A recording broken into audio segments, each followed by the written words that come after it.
UK AI Safety and Security Institute, they ran some tests, last week between the 25th and 28th of July, 122 runs across 7 models, and 10 of those runs went off-piste. So effectively, across those runs, specific models, and it was Anthropic's Mythos and OpenAI 5.6 Sol, so their flagship model, those models have been told that they were in a challenge environment. So what's a challenge environment? That's a sandbox environment where the model is meant to strike out a bit and really be challenged and try and do crazy stuff. But in reality, the models were and had access to the open internet.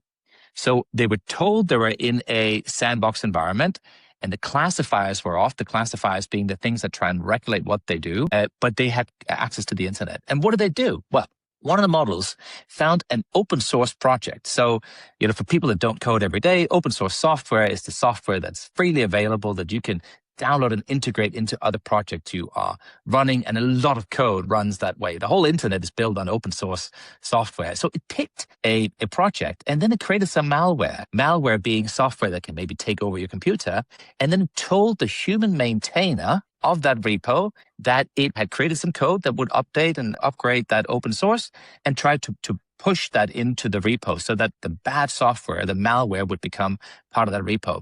It then created sock puppet accounts. So fake accounts pretending to be real users that said, oh, I've reviewed this code myself and it checks out. I don't see any issues with it. And so this is all the AI doing social engineering to try and persuade a human maintainer of an open source repo to accept the code.